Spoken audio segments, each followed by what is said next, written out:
Swedish kings have had a long tradition of supporting Ukrainians' fight for independence since 1623.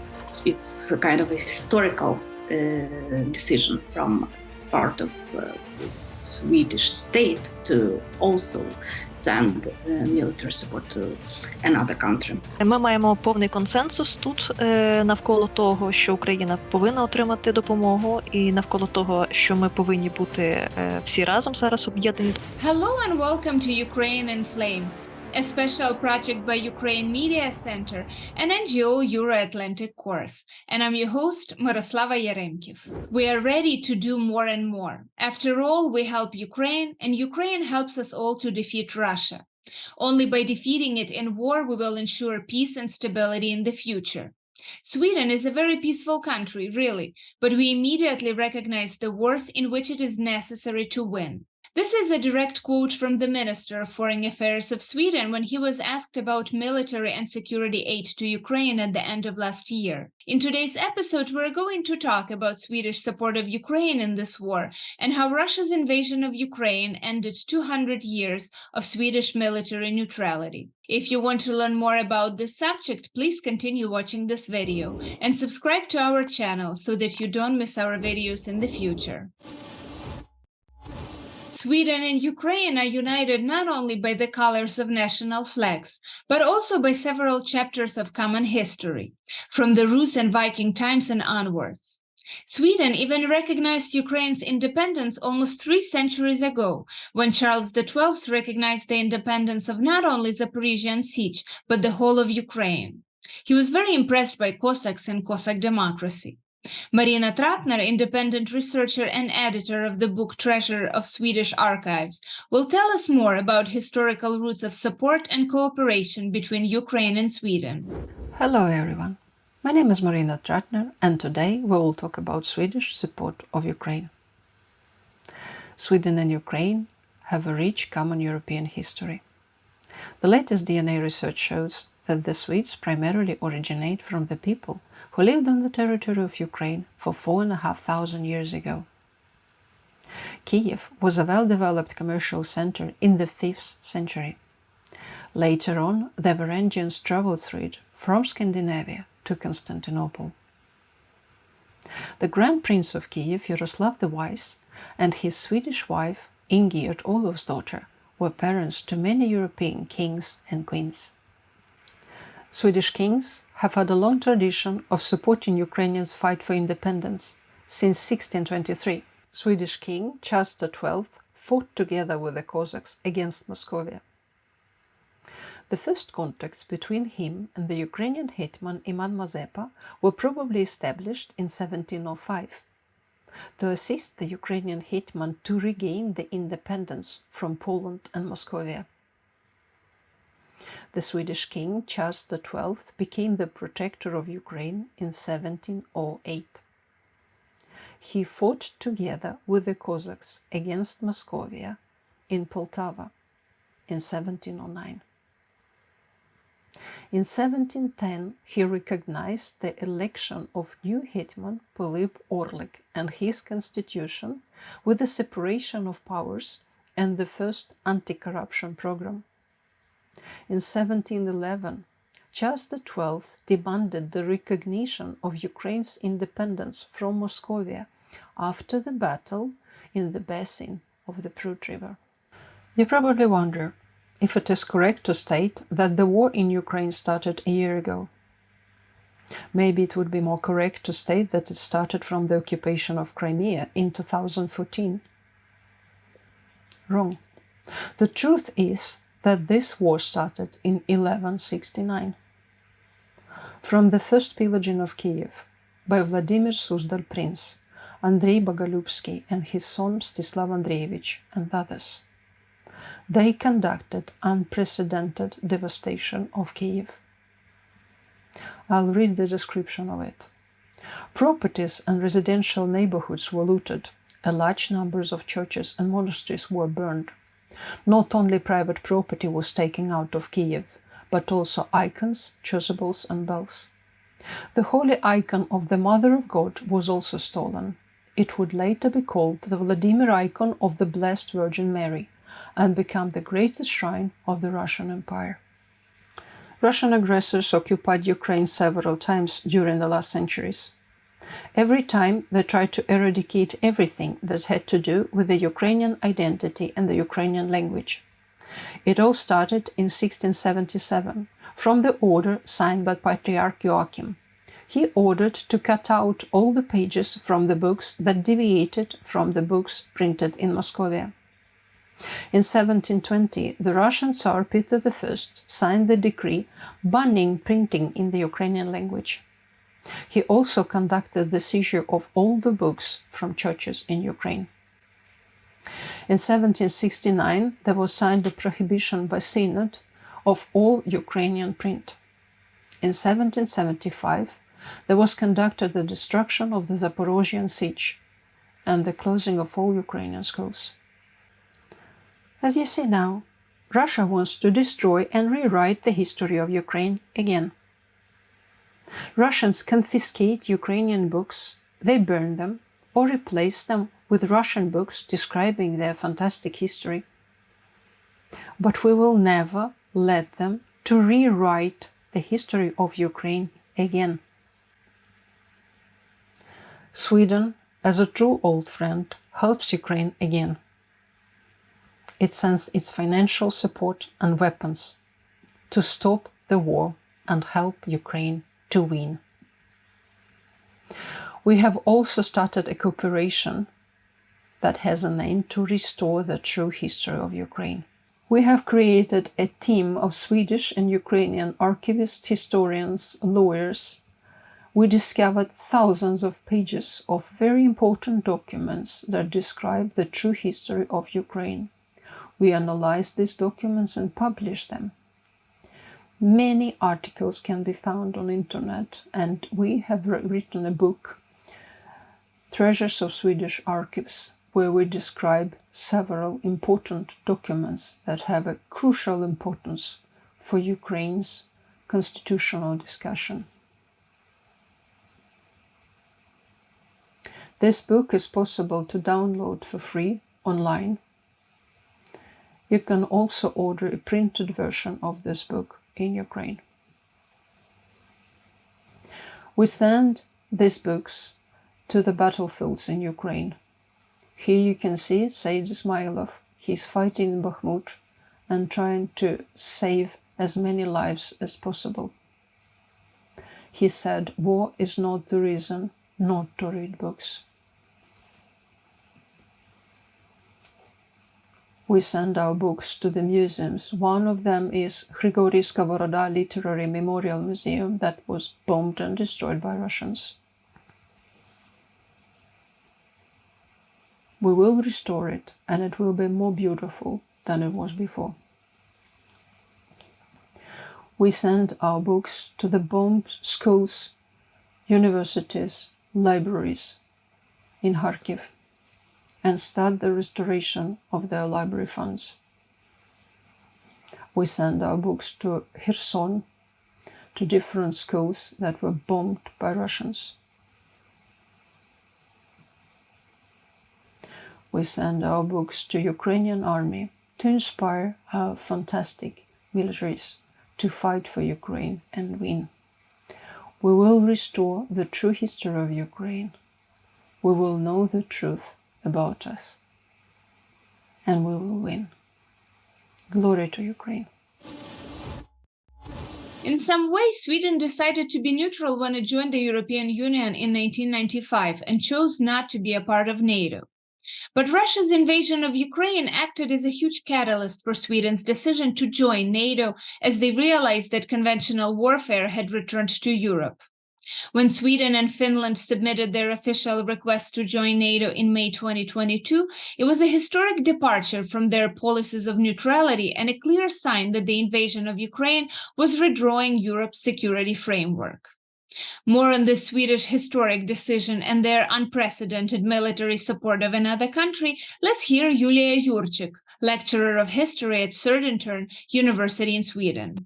Speaking about the support of Sweden or the response of Sweden to Russia's war against Ukraine, I should say that Sweden in general supports Ukraine really a lot, and even if we think about the fact that Sweden is ready to kind of leave its status of neutral country to enter NATO, it's really a lot for Sweden, because this is heart of Swedish identity, to be kind of beyond all the blocks. But of course, if we talk about the support, we can say that Sweden, as the state, it was clear from day one of the invasion that Sweden is on side of Ukraine, and there was little kind of questioning about whether Sweden should support Ukraine or not. And if we look at the numbers of societal support, it's really like about more than 90% of Swedish population, they support Ukraine. And this is really one of the highest numbers in the European Union. And I think we all know that Sweden is sending also military support to Ukraine. Sweden is not used to send military support to some countries. It is always like a humanitarian support country, but now it's a kind of a historical decision from part of the Swedish state to also send military support to another country. And then when we speak about the state, like Sweden as a state, it's also important to mention that Sweden was from day one ready to accept Ukrainian refugees. And the fact is that they thought Sweden was ready to accept much more Ukrainian refugees than actually Ukrainians who came to Sweden. And now the numbers are like 40,000 Ukrainian refugees who came after 24th of February 2022. But on the whole, like the country, the state, and the society, they really support Ukrainians and support Ukraine and want Ukraine to win. So there is this understanding that Ukraine should win. If Ukraine doesn't win, then we won't live in the world we know today. So Ukraine has a really great mission in this way, that Ukraine should win, and in this way democracies should win. And there are lots of initiatives in Sweden and in support of Ukraine from grassroots movement, and there are Ukrainian organizations, and they do a lot for Ukrainian voices to be heard in Sweden. The biggest organization which is organizing demonstrations every week since February 2022. And actually, they started to organize these demonstrations before the invasion. So the first demonstration was the 20th of February 2022. And they do it continuously every week. There were no breaks in this, and this is Nordic Ukraine Forum. They really do a lot, and for instance, now they organize Ukraine Voices festival, and this is kind of 4 days of discussions about Ukraine with Ukrainian and international speakers.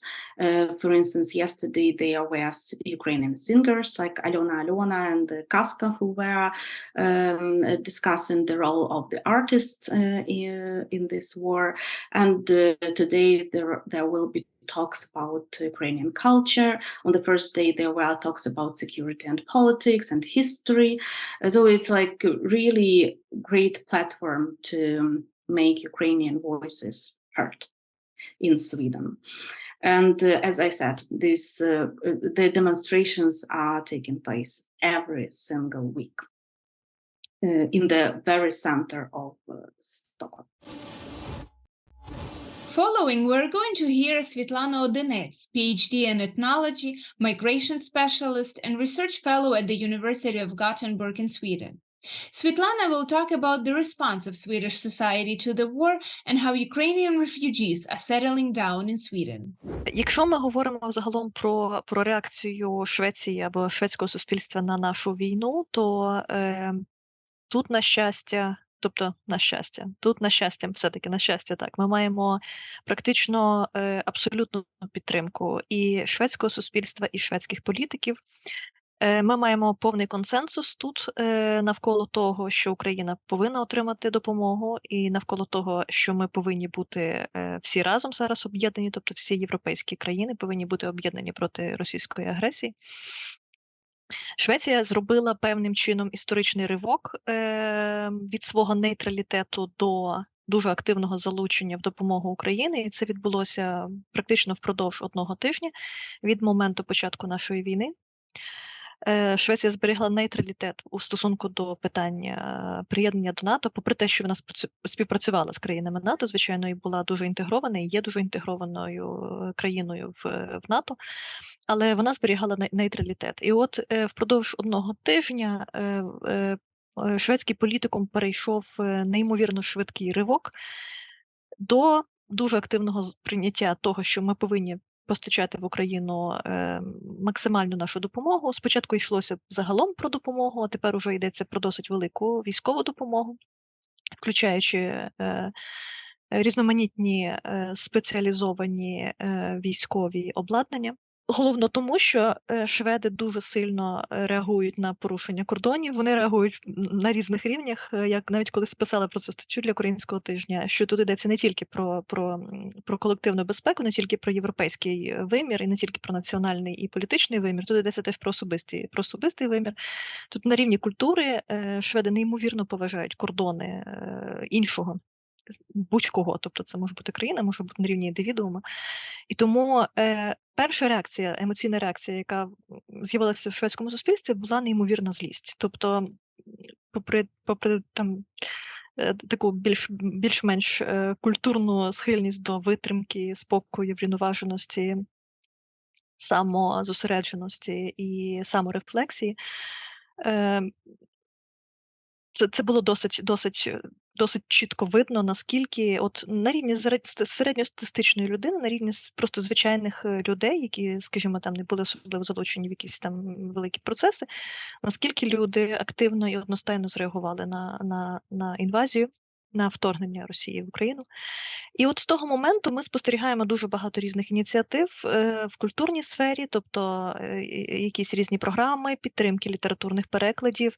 На рівні університетів стартуються програми навчання перекладачів між українською і шведською мовою. Раніше це було тільки між російською і шведською. Зараз кілька найбільших університетів, Лундський університет, Стокгольмський університет і ще кілька інших розпочали програми, де вони навчають перекладачів між українською і шведською. Що стосується наших біженців, Швеція стала 17-ю країною в Євросоюзі за кількістю українців. Українці могли вибирати, як ми знаємо, країну залишання, країну перебування на час війни. І Швеція не дуже популярна країна, і головно тобто з точки зору міграціології, міграційної теорії, ми пояснюємо це тим, що до війни в Швеції була досить невелика, помірно невелика українська громада. Це було на рівні 12 тисяч українців. Це дуже мало з тих цифр, порівняно з тими цифрами, які ми знаємо за Італією, Польщею і тією самою Німеччиною. Плюс про Скандинавію не так багато знали. Тобто Швеція одна з скандинавських країн, про неї не так багато знали от просто в такому загальному плані. І тому люди якби не дуже, тобто, скажімо так, не в перший тиждень сюди їхали, але потім, звичайно, від Польщі, тут є прямі пароми від Польщі, і люди почали приїжджати сюди. Дехто залишився, дехто повернувся в Польщу, дехто повернувся в Україну, дехто переїхав ще в якусь іншу країну Євросоюзу. І ті, хто залишилися, вони здебільшого ми спостерігаємо такий паттерн, що люди намагаються поєднувати свою включеність і в Україну, і намагатися якось розвинути якісь зв'язки зі Швецією. Тобто, наприклад, вони посилають своїх дітей і в шведську школу, і, звичайно, продовжують онлайн українську школу. Але це, в принципі, такий загальний паттерн більшості українських біженців, тому що дуже багато наших людей хоче повернутися додому, як тільки буде можливо. Тому вони намагаються зберегти всі свої соціальні нетворки, включеності в Україну в такій мірі, наскільки це можливо зробити через кордони. Що ми ще бачимо? Дуже багато людей пішло на курси шведської мови, поза тим, що українцям не дають право вивчати. Тобто Швеція загалом має спеціальні програми для вивчення шведської мови для всіх своїх біженців, але українці ж не є класичними біженцями. Українці не охоплюються конвенцією про біженців в юридичному сенсі цього слова.